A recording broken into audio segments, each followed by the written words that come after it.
right, Sean Williams and Justin Angel here for another episode of VandySports.com. On our YouTube channel, we are going through and right now currently discussing the spring roster, which has been updated recently, probably 2 or 3 weeks ago.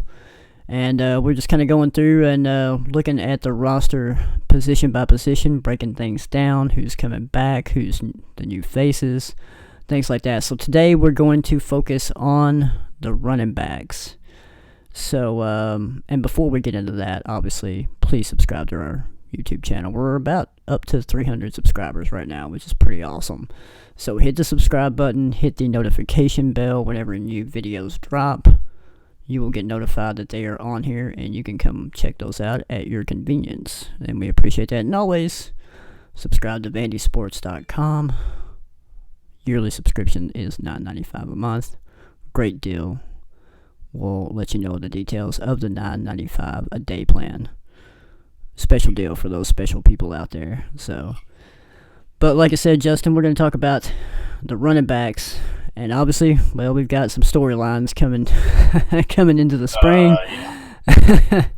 First off, Keon Henry-Brooks, obviously Vanderbilt's leading rusher last year, made quite an impression back in 2019, backing up Keyshawn Vaughn. He has entered the transfer portal. So you're down your leading rusher. Obviously, inconvenient time for that to happen.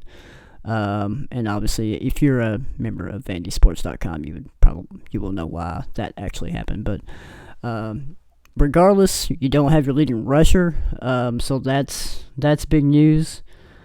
And like I said, he's not returning. Led the team in rushing last year with 494 yards. Only had 2 touchdowns. The rushing game was just pretty bad last year all around. But the thing that Henry Brooks also brought to the table was his ability to catch the ball out of the backfield. 28 catches, 258 yards last year as well. And just kind of to recap how bad Vanderbilt's rushing attack was last year. They ranked 113th nationally in rushing offense. Only averaged 3.01 yards per carry.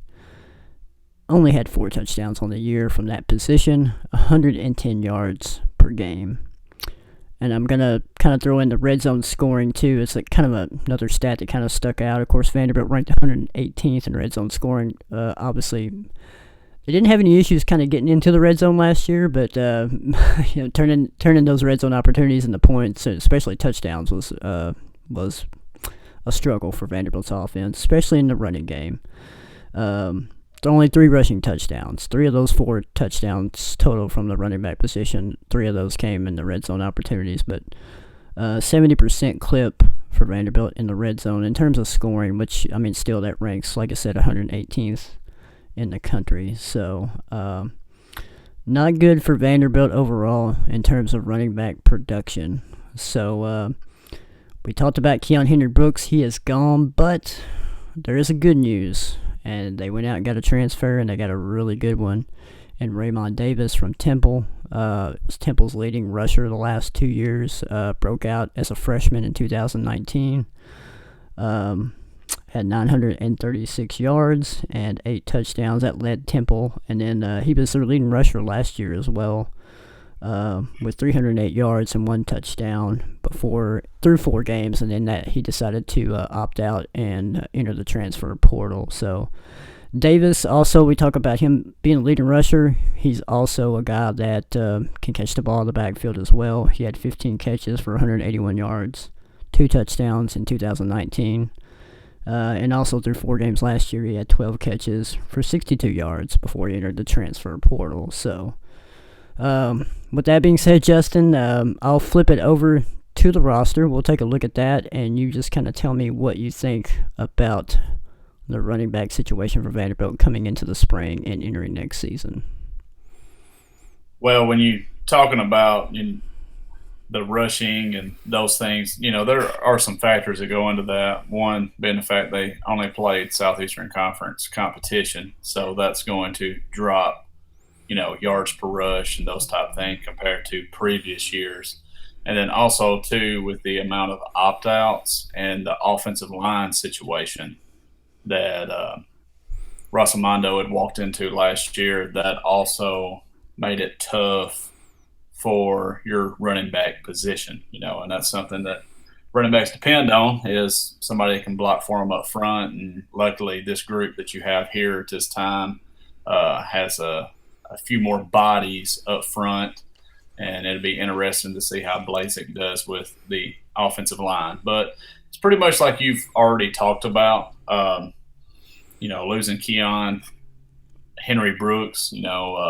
Vanderbilt fans have kind of got spoiled, if you really think about it, for the past 10 years or so. Right. I mean, if you look at, starts with Zach Stacy, and then, they end up, eventually passing the torch on down to Raph Webb, and then Raph Webb passes the torch on to Keyshawn Vaughn. I mean, you've had some solid running back play at Vanderbilt for a while. And then, Keon Brooks looked like he was going to be the next guy to take that and then move on. But, for certain reasons, he's no longer at Vanderbilt anymore. So now you look at the group that they have right now. I mean, it's just like you've already talked about. Raymond Davis, looks like he is going to be the man there. And we'll flip his highlights up here, Justin. Right, and getting somebody, too, out of the transfer portal that has college experience. It's like me and you were talking about before we got on here. If they had not got Raymond Davis, if you would see, losing Wakefield from last year, losing Keon Brooks, I mean, they would have hardly any returning experience at all coming back. But, and that's something you talked about Raymond Davis. His build, he reminds me of Zach Stacy. And the way that he's built, I don't think he has the top-end speed that he had. But like you said as well, I mean, he's an all-around back. He can catch the ball out of the backfield, and that's something that's going to be able to help him out. So, and as far as, the other guys other than Raymond Davis, there's another thing about Raymond Davis. Just talking to some of the people at Temple and stuff like that, one of the things that was mentioned is that he wanted to carry the football a little bit more while he was there. I think he's going to get his wish here on West End. I think they're going to hand it to him. So if that's what he's wanting to do, I think he's going to get plenty of that. So, and as a running back, I mean, that's what you want. So, right. And then as far as the other guys, I mean, you're really going to be looking at Javion Marlowe, who has, in the times that he's played, he's shown flashes of being really good. I know Chris Lee, after we watched him in spring practice this past year, was just super fired up about him, and for good reason. I mean, he has really good change of direction, and he's been productive when he's played. And then the guy that played pretty good that kind of came out of nowhere this past year was Mitchell Pryor. And, the former walk-on, I thought once Clark Lee come in and, him being a former walk-on, and then you got Mitchell Pryor here who's a former walk-on, I thought, they're going to have Keon Brooks and Raymond Davis and Javion Marlowe. He may be out of it a little bit, so maybe he could possibly play a fullback position because, if you look at Mitchell Pryor, you don't really – think much about it, but he's a big guy at 6'1", 220 pounds. Right. Now that you don't have Keon Brooks, he may have to play tailback or a little bit in a pinch.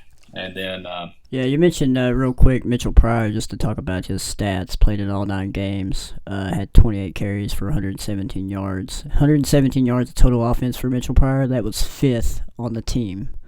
So it kind of goes back to show you how much, offensively Vanderbilt struggled a little bit, especially in the running back game. But had a really good game against Florida, 13 carries, 44 rushing yards, and had 3 or more carries in the last 4 games of the year. So did a really good job in the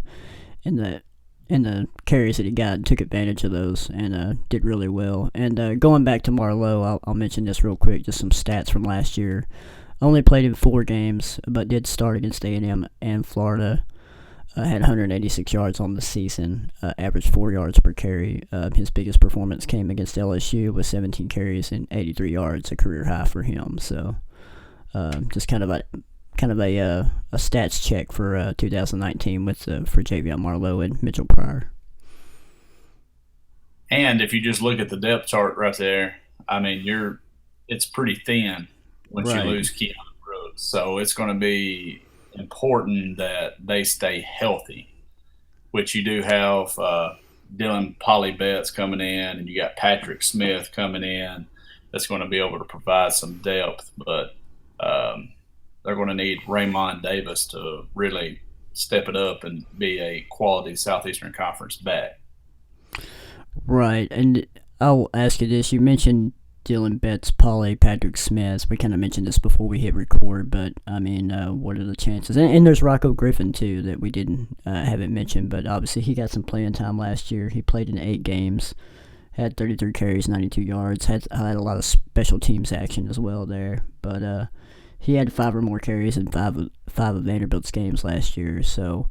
We kind of mentioned Davis. You got Marlowe. We think that's definitely going to be your 1-2 combination there, with Davis getting a lot of the carries. Marlowe will get his bulk of the carries as well. Mitchell Pryor will probably grab some carries here and there in spot times. But what about after Pryor? What do you think? Where do you think things stack up between Rocco Griffin, Betts, Pauly, and Patrick Smith when they come in this summer? How do you think that'll kind of shake out? Well, it's hard for me to tell, but just looking at the backs that they have, and kind of the body types. Raymond Davis is kind of an all-around guy. He can do a lot of the stuff. Javion Marlowe is more of a speed type guy, and then you got Rocco Griffin, Mitchell Pryor, which are bigger backs. Mm-hmm. That's going to be able to get you some short yardage there and push the pile and do those things. I just think that Patrick Smith coming in, I just see his game is a little different than the others. He's more of a true speed guy, and I just watching his film and stuff, I think he's a good one cut and get it type guy. I think that translates pretty well. The only thing about him is he's small, and but as a true freshman, and he's just spot playing in there and doing those things. Something you didn't see in his film is he didn't catch a whole lot out of the backfield, so I don't know if that's really a part of his game or not. And if you're somebody that's small, that's more of a speed guy, you kind of need that dynamic to help your game. But just looking at it, like you said, Raymond Davis and Javion Marlowe are definitely your top 2. And I think you're going to see a chance where Mitchell Pryor gets some snaps there as well. But, after that, I think you're looking at Rocco Griffin and then Patrick Smith. So yeah, good breakdown there. I mean, it's one of those things where your roster's so thin. Better hope there's not any injuries, especially to Raymond Davis. Absolutely, yeah.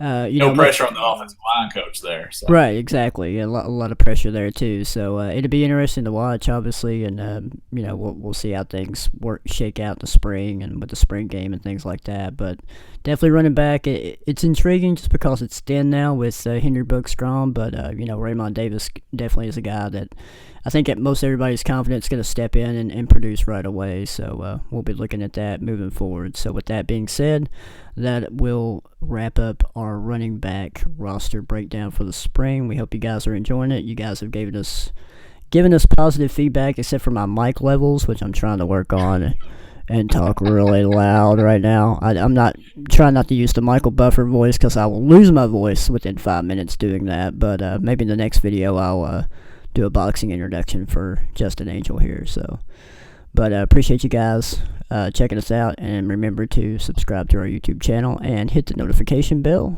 And we appreciate it, guys. Next one coming up, VandySports.com.